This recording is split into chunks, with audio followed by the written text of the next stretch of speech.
Assalamualaikum warahmatullahi wabarakatuh.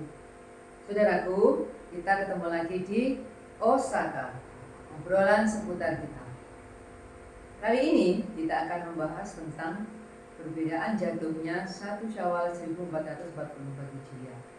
Karena menurut kabar yang telah beredar di media massa, sepertinya tahun ini akan terjadi perbedaan. Nah, mengapa berbeda? Maka itu butuh untuk dibahas. Kali ini kita akan membahas tentang perbedaan itu. Bagaimana kok bisa berbeda? Ya, jadi seperti yang dalam media-media yang bertebaran di mana-mana ya, di grup-grup WA atau di YouTube, media-media sosial, itu memang secara teoritis di Indonesia khususnya itu memang ada perbedaan. Nah, perbedaan ini memang karena ada beberapa hal, ada beberapa faktor yang menentukan. Yang pertama yaitu tentang sudut pandang. Sudut pandang seseorang dalam pemahaman nas hadis maupun Quran ini berbeda. Yang pertama itu ada yang menyatakan bahwa sungguhnya untuk menentukan kapan tanggal baru itu adalah dipakai dengan ru'yah bil fi'li, yaitu melihat secara langsung. Tapi ada juga yang memaknai itu sudut pandangnya bahwa yang dimaksud dalam hadis ataupun Al-Quran itu dimaknai dengan hisab, dengan perhitungan. Itu yang pertama, faktor yang pertama. Jadi masalah sudut pandang. Kemudian yang berikutnya tentu karena kriteria. Karena kalau sudah kriterianya berbeda, maka tentu akan berbeda. Jadi dalam ilmu astronomi Islam atau yang sering disebut dengan falak, itu ada beberapa kriteria. Kriteria yang pertama itu memakai hisab ansih. Ya. Hisab ansih ini artinya ya dia dengan perhitungan saja. Kemudian ada yang dengan imkanur ru'yah, yaitu dengan visibilitas, melihat batas ambang ketertampakan hilal, ketinggiannya batasnya minimal bisa terlihat itu sekian, sehingga nanti mereka akan menentukan kapan awal jatuhnya tanggal baru itu sesuai dengan kriteria visibilitas hilal. Yang ketiga yaitu tentang kriterianya yang wujudul hilal. Jadi kalau kemudian hilal ketika tenggelam matahari sudah di atas ufuk, berapapun tingginya, terlihat atau tidak, maka besoknya adalah tanggal baru. Ada juga, jadi sebenarnya banyak, ada juga yang memakai kriteria istimak qoblal ghurub, konjungsi istimaknya itu terjadi jika sebelum matahari tenggelam, maka besoknya, jadi tanpa harus menghitung yang lain-lain. Kalau istimaknya sebelum tenggelam matahari, maka besoknya dianggap sudah tanggal baru. Itu beberapa kriteria. Jadi kriteria inilah kemudian yang menimbulkan perbedaan. Tapi semuanya benar ya? Pada prinsipnya karena ini istihadiyah, sebenarnya ya karena mereka punya pedoman sendiri-sendiri, maka itu kemudian ya wilayah istihadiyah ya tentu semuanya ada nilainya, itu ada nilai ya. Jadi ya kita masalah benar dan tidak itu ya kemudian kata para imam mujtahid, pendapatmu itu bisa jadi benar, tapi pendapatku pasti benar menurut aku, kan gitu. Tapi pendapatku bisa jadi salah menurut kamu. Itu prinsip dari sudut pandang fikih. Itu imam fikih, imam mujtahid seperti itu. Ya. Terus apakah itu hanya terjadi di Indonesia? Sebenarnya di beberapa negara juga ada lah negara yang lain yang berbeda. Tapi hampir di negara-negara yang lain itu biasanya mereka akan mengikuti keputusan pemerintah. Jadi apa yang diputuskan oleh pemerintah kapan ya itu mereka ikuti. Nah, yang di Indonesia ini kita ya ada toleransi, jadi ya seperti itulah, seperti yang kita lihat. Jadi ada kebebasan untuk menentukan isi sebenarnya seperti itu, tapi pada prinsipnya dalam kaidah fikih itu ada hukmul hakim yarfa'ul khilaf. Jadi keputusan hakim itu akan menghilangkan sebuah perbedaan konflik. Makanya kemudian oleh beberapa penganut kaidah ini, apa yang diputuskan pemerintah itulah yang lebih baik. Karena ya memang gitu, pemerintah ini yang akan memutuskan, dan pemerintah ini kan dari berbagai sumber, tidak kemudian pemerintah memutuskan atas dasar pemerintah sendiri, tapi tentu ada beberapa sumber yang menjadi pedoman untuk menjatuhkan keputusan. Oke. Terus kira-kira besok itu yang menjadi titik perbedaan itu apa? Kalau di Indonesia sebenarnya banyak, karena ada yang aboge. Aboge biasanya berbeda, perbedaannya cukup jauh. Itu aboge itu bisa dijelaskan? Ya, aboge itu ya apa ya? Memakai perhitungan Jawa, orang Jawa. Terus ada yang ya macam-macam.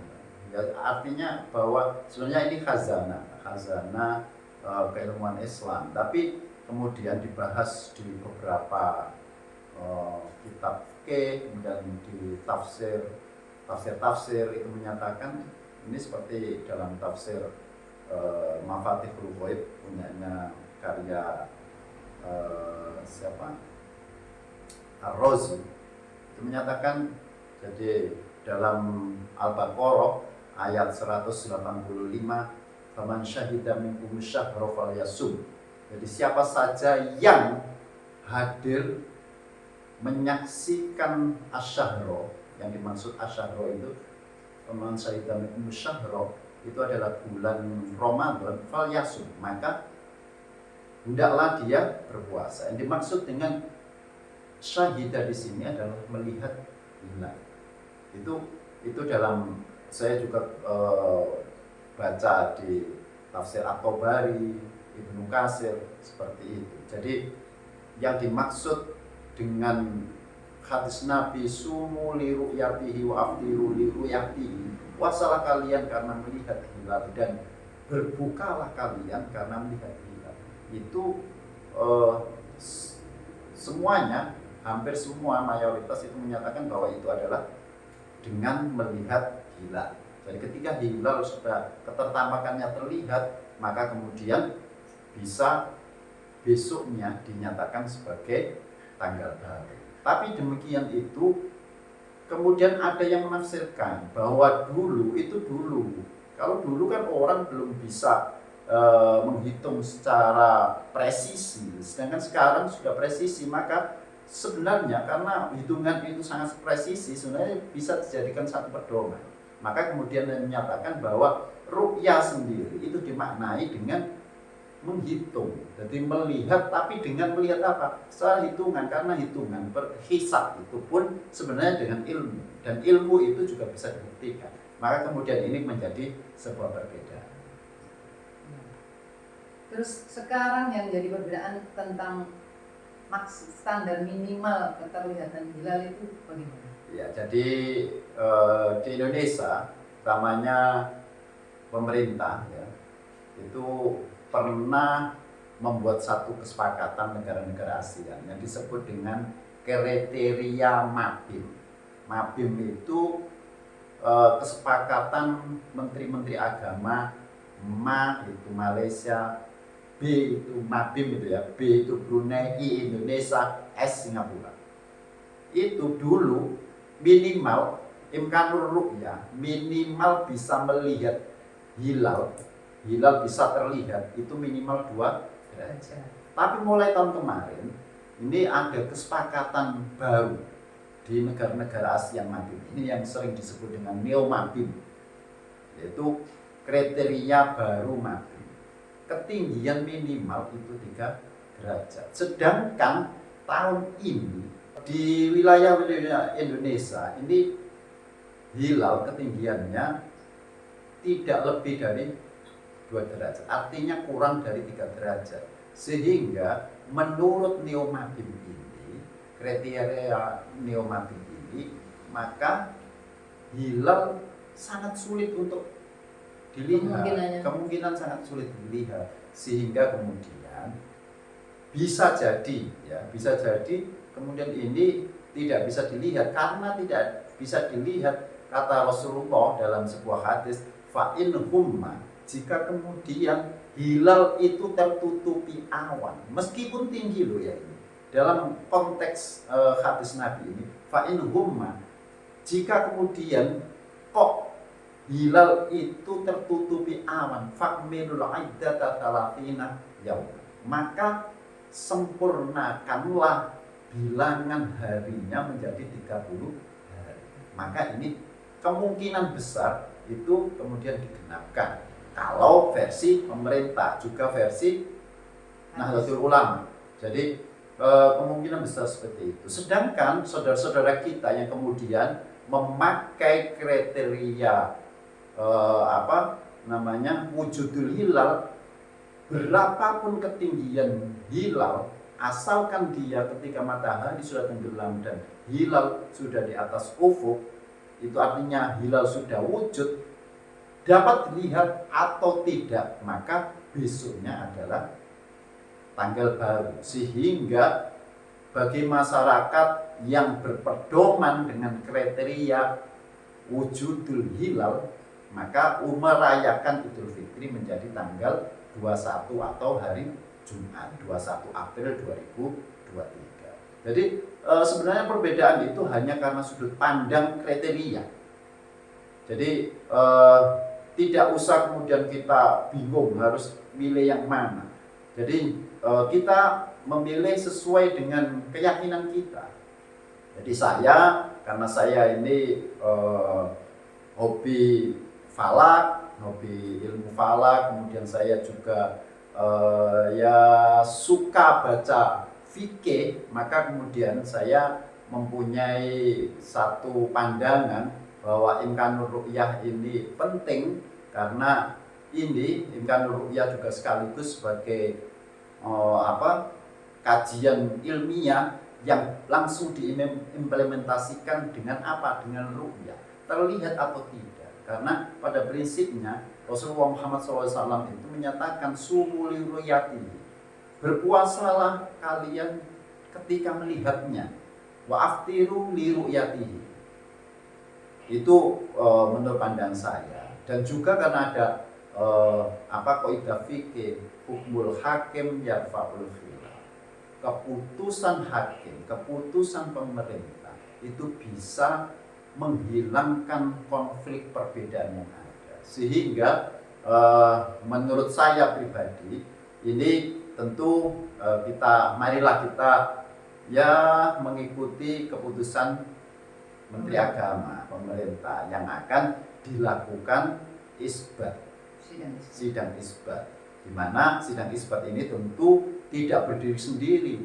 Jadi Menteri Agama dalam hal ini ketika sidang isbat, pemerintah yang Menteri Agama mewakili pemerintah, itu tentu dari berbagai sumber akan mengambil mana di sisi-sisi, karena memang akan disebarkan peru'yah di, kalau tidak salah ada 124 titik di seluruh Indonesia, dan dari situ nanti laporannya akan masuk semuanya kepada Menteri Agama, sehingga Menteri Agama dalam sidang isbatnya bisa menentukan kapan Idul Fitri 1444 Hijriah ini bisa diputuskan.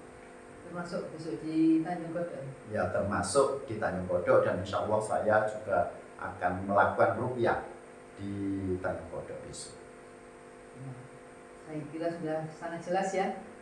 Nah, kita sekarang kembalikan ke masyarakat, mana kira-kira yang diyakininya. Sehingga Jadi tidak- menurut saya monggo kita sama-sama saling menghormati lah.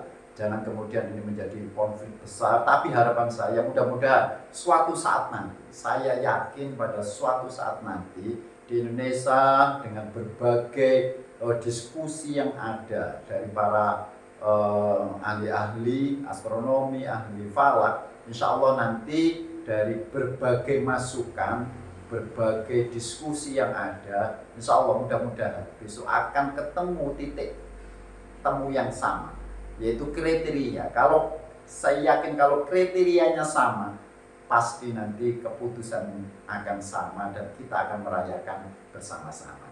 Jadi untuk kali ini perbedaan jangan kemudian kita menjadi terpecah belah, karena ini juga wilayah istihadiyah, wilayah pendapat-pendapat yang semuanya mempunyai dasar hukumnya masing-masing. Jadi kita menghormati semuanya. Marilah kita rayakan perayaan keagamaan kita ini dengan bersukaria tanpa ada perbedaan, membedakan yang ini yang itu.